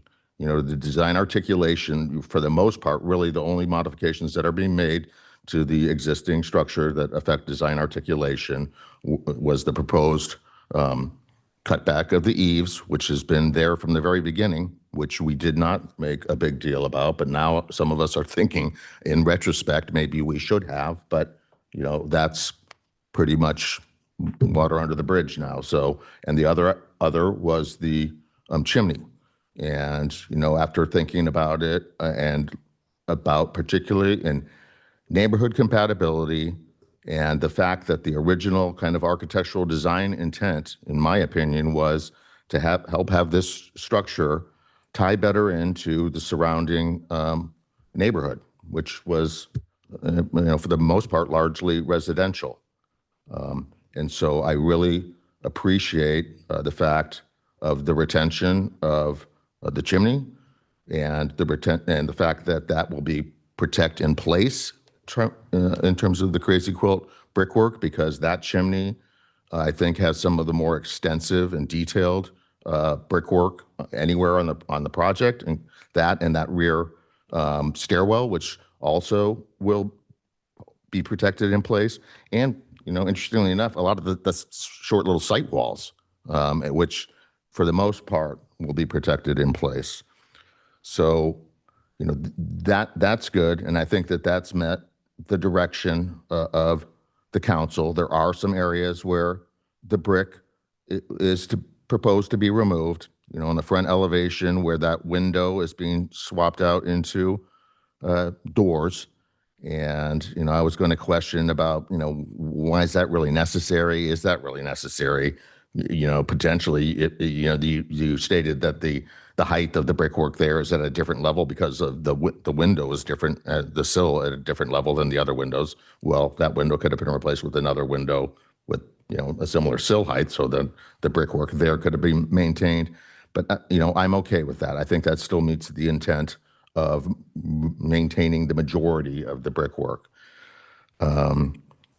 After looking more carefully at the windows, you know, and when it comes to design integrity of what's being proposed here, the problematic areas are the standing seam metal roof, the glass railing at the rear elevation, and the change of the windows and doors to steel, and the change in the grid patterns. And the change in the grid patterns, you know, is, you know, significant, and it's very different from what is there. And I think that And I would request the change that we, match the mullion pattern of what's there existing.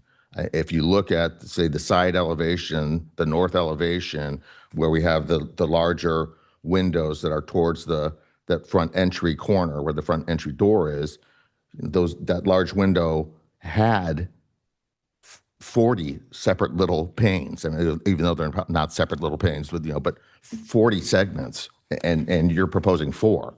The high diagonal window that was there had 14 individual segments, and now it's proposed to be 4. So it really changes the look and feel of it, and I think can be tied into neighborhood compatibility.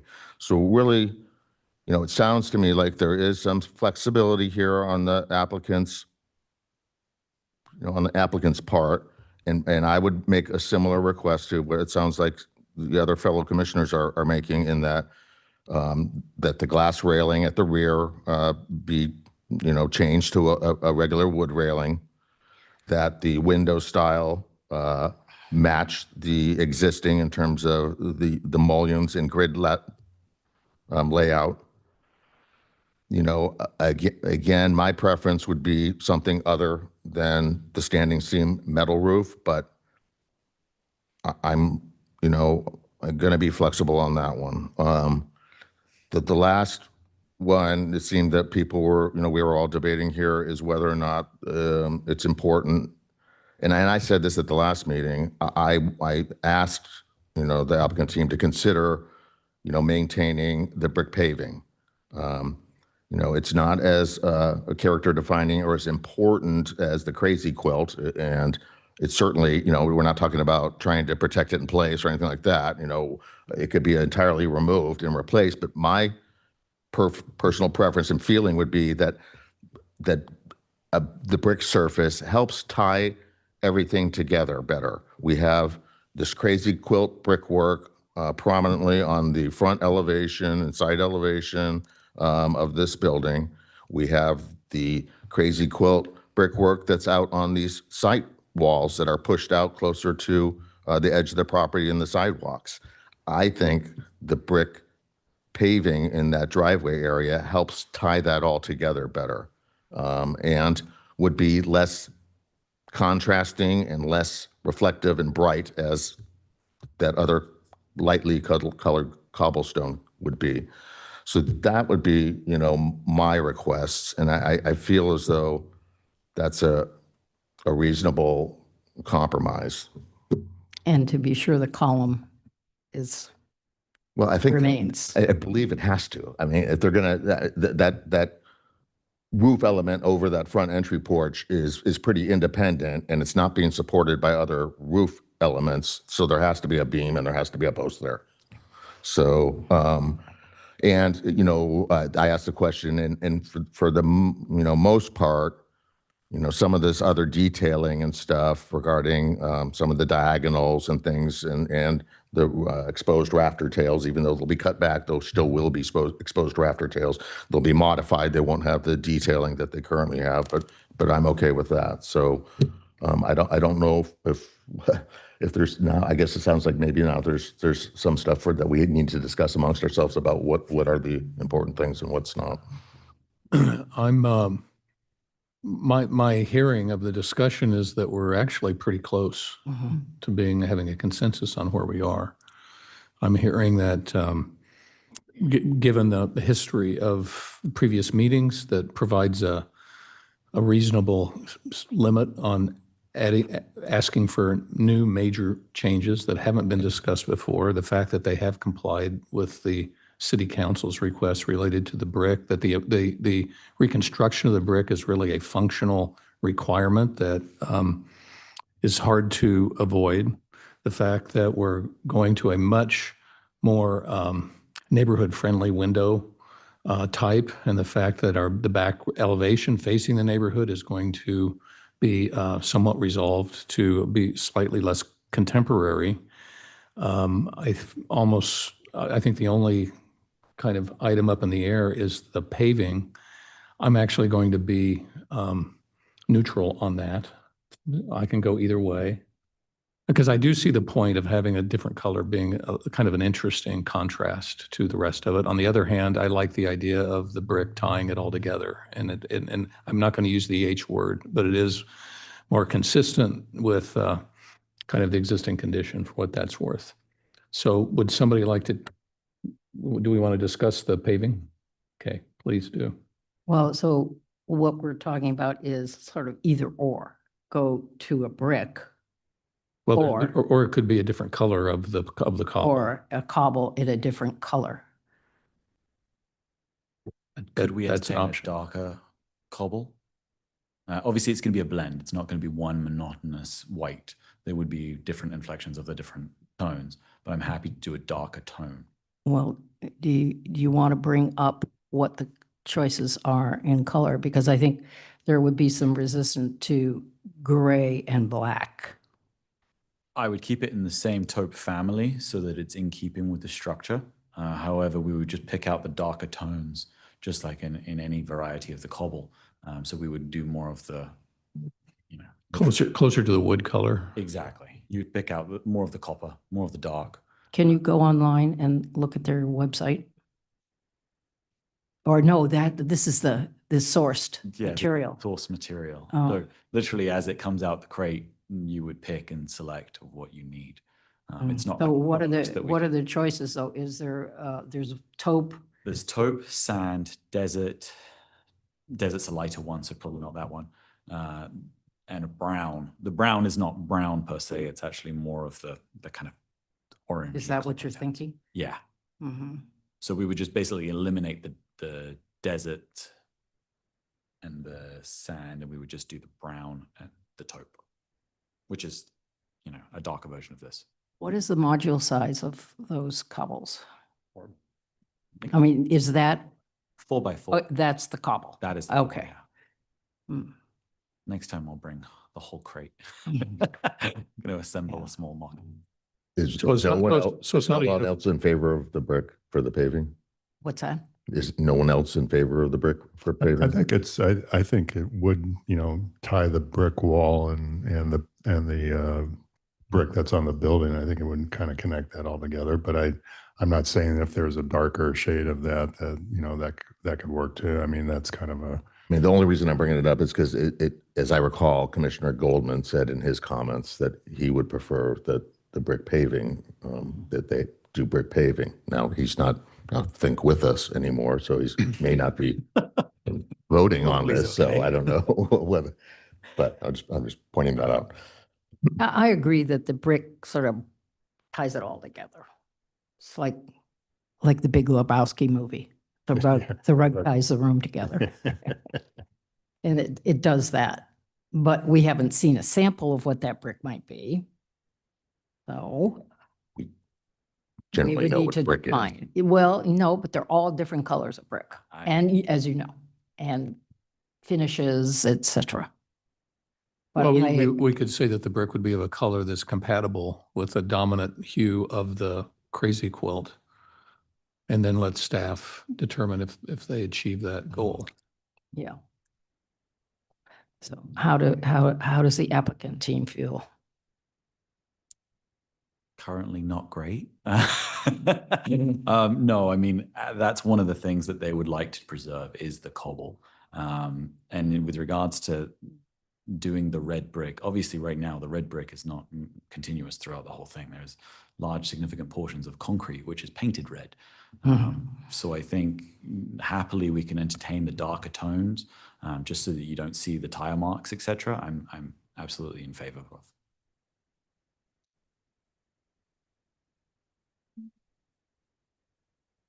Someone want to make a motion? Chair, if I may, I have been taking notes on possible conditions of approval based on the commission's deliberations.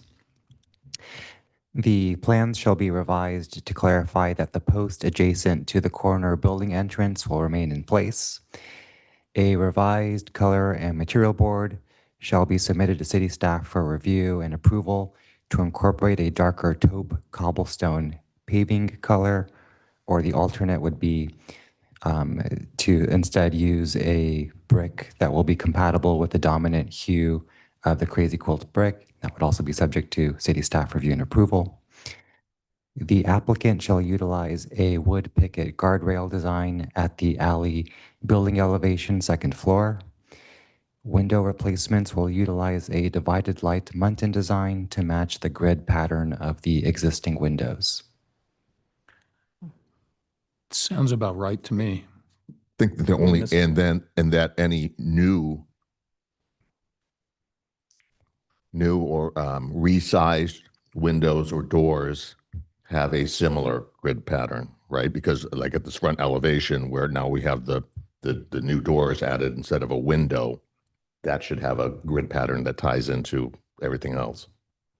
Is Yeah, that so- applicable so to it's all consistent. glazing? Yeah. A consistent grid pattern, Yeah. which retains the existing format. My sense is the consensus of the commission is to go with the brick as a paper. But if someone wants to make a motion different from that and see what happens, we can do that. I think you have the votes. Well, I think wait, Anthony, the way you had it, you're basically giving them the option to go. No, but I'm representing a choice of those between those two. Or do we want to give the applicant the option? We know which option they're going to take. So, I mean, if we want the brick, we need to make it a condition clearly, not give a choice. I know public is closed. Public Closed. is open, Okay. if you would like to speak. What about if we were to do the darker tone in a brick format? So obviously these are individually cut and sourced. If we were to do an homage to the brick with regards to the same shape and size and format and layout, but instead of using I don't want to call it the red tomato hue that's currently there, we had a darker tone, which is a bit more in keeping. Would that be an option? A darker tone of the cobble material. Yes, correct. But a different shape. But Yeah, doing it yeah, in brick yeah, shape. a so brick that- module. So that there is an homage to it. Mhm.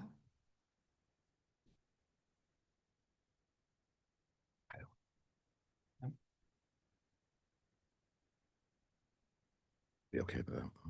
What's that? I'd be okay with that. I'd go either way.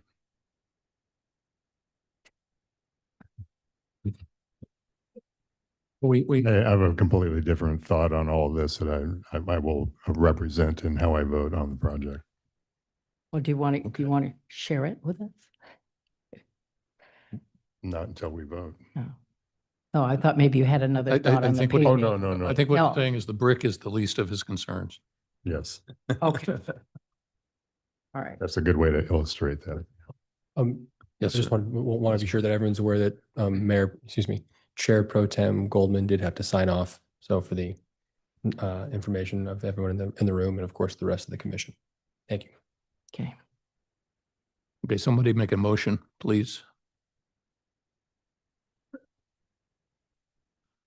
I move approval of the project based on the conditions Planning Manager Vieira stipulated and read into the record, with the recommendation that the paving be the cobble that is in a brick module shape, and that cobble paving be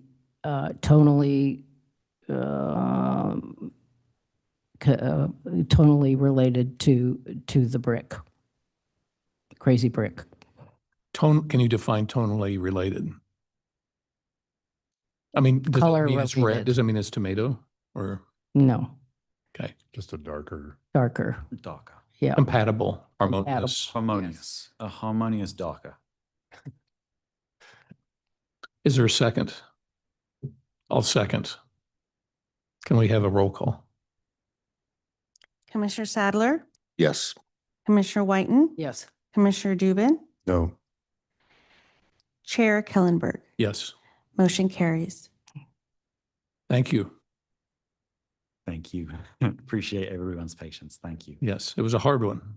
And it's one that sometimes we don't necessarily emotionally agree with the outcome, but we end up where we end up. Okay, that was the last of the public hearings. Are there any? Oh, and by the way, there is a right of appeal if you would like to appeal. For the from the public as well, yes. Do we have any reports from staff or updates? There are no further staff reports this evening, Chair. Are there any questions or discussion items from the commission of a general nature? Yes, it's one of my favorite topics, code enforcement. How there are multiple code enforcement issues scattered around town, some of which are probably already in the queue and in process, some of which I'm pretty sure are not and are pretty obvious. Is it, I think the members of the Planning Commission feel kind of tied up in this process because we don't see that there's action being taken on some of these code enforcement. I guess I feel this way anyway. I look around and I see neon signs for tattoos right here right on Coast Highway, right next to the gas station at Legion. How on earth has that been sitting there for how many months? And even closer to us in terms of time is the sandwich shop, which has, I don't know how tall those letters are, but they're 2.5 feet anyway. And that sign never came to us. And there it is, as plain as day. I feel it's our responsibility to follow up on these things. But then when that happens, nothing actually happens. And I imagine what's going to happen here with Wiggs is they'll just come in and say, oh, gee, we're sorry. But in reality, it should be taken down and they should come to us just like anybody else who's playing by the rules and go through the process. So this is kind of frustration and a question of who's actually looking out for this. These are so obvious. I mean, maybe there can be an incentive program for staff, $100. Because it isn't difficult and it's very impactful. The neon tattoo signs are not acceptable. And so I will defer to planning. I do want to caution the topic, of course, is free. I would caution against any specific sign or any specific business. This is not as, okay. Yeah, only because if it comes to you, there's the risk. So the general topic of signs is entirely appropriate for you to ask. Yes. I would caution any of the planning commissioners to specifically call out any business in the city. And with that, I will The business of the city. to my esteemed colleague. The quality of our downtown is really important, and each little piece, either supports or corrodes, and we have to be mindful. But is it us? We're the ones doing it? I mean, who's doing it? I don't want to be the watchdog. Neither do I. So it appears there really isn't a entity in the city that drives around looking for nonconformance. Somebody has to file a complaint for anybody to do anything. Is that kind of the way it goes? Chair, I would say that's generally true. Not always the case, but generally true. The city's code enforcement activities are implemented essentially at the will of the city council. The council has set a code enforcement policy that city staff then implements under ultimately the direction of the city manager.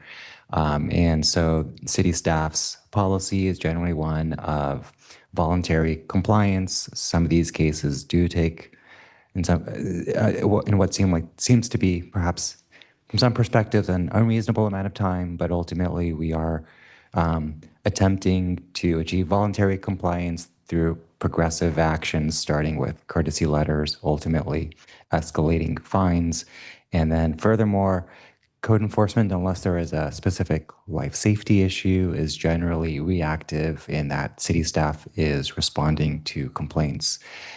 City staff does carry a very large caseload in terms of open code enforcement cases. We do a really great job of closing cases at a pace such that the list of pending active code enforcement cases doesn't continue to grow and grow over time. We do a good job of whittling those cases down as new cases are opened. But the work is voluminous, like anything else that we do in this city, and ultimately we are serving at the direction of the city council. So what I would recommend is that if you did have suggestions for how the city should be pursuing code enforcement actions, that you direct them to your council members. Thank you. So the answer is yes, we have to do it. Yes, that's right. Speaking of which, Anthony, I don't know, it's been a long time since we actually approved it, but do you remember on the Play Coffee building, did we approve that signage, or was that administratively approved? I had thought it was part of the package that the Planning Commission reviewed and approved. I at least remember seeing renderings that included that sign, so I believe that your design review approval also included a sign permit approval. So I would have to go back to verify that, so I don't want to speak with certainty here, but I do believe that that was approved by this body. Okay, because that's recently gone up, and they've got the one wall sign that says Play, and then they have another kind of, it's not really, well, sort of a blade sign that sticks out, and it looks like it says Play again, and underneath it looks like it says Coffee, but it almost looks like it was gonna light up or something, and I'm like, what is that? Is that a intern? I don't know. Anyway, I'll take a look at it more closely, and I'll bring it up if it's an issue. What is on the agenda for our next meeting? We do have several items, not least of which is a proposed remodel of the Pacific Edge property, collection of properties, and several other items that are tentatively set for that agenda as well. Yeah, the staking is up for the Pacific Edge, I noticed. I saw that too. Yeah. Yes, it has been installed at this time. Okay. I just want to make a quick comment.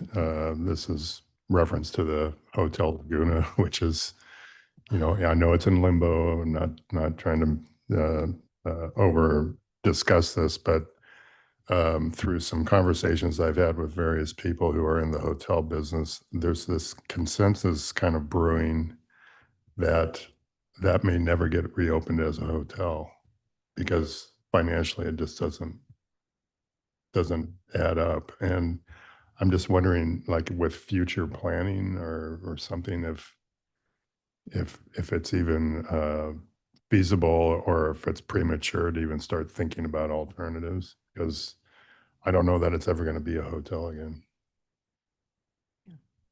Because we're talking about a major multi-million-dollar investment to get it back to a functioning hotel that because of the room size and there's 62 or 68 rooms, it just doesn't add up to. The feeling that technical answer to that is it's not in the purview of the city to decide what a private property should be.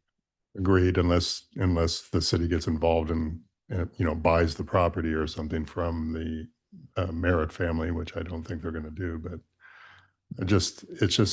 it's frustrating to me, and I'm sure everybody in the city, to see our landmark building continue to deteriorate with no resolution as to what is going to happen with it. So it's just something to sort of circulate in your head, I guess. Well, I think without getting into details that are not appropriate for us here, I think the hope is that the financial structure is restructured in a manner that it does become viable, because I think there's a belief that is possible. I hope so, because it's just a shame to see it just continue to go downhill. Agreed. Anyways, that's it. Sorry. Oh, do we have an update on the Surf Museum? I don't have one at my fingertips, but I can certainly report back on that. That'd be great. But it's still alive as far as you know. Oh, yeah. Yeah, it's just. Yes, I believe so. So when's our next date of our next meeting? November 5th, 2025. Would somebody like to move? I move that we adjourn to our regular meeting on November 5th, 2025. Second. Commissioner Sadler, Yes. Commissioner Whiten, Yes. Commissioner Dubin, Yes. Chair Kellenberg, Yes. motion carries.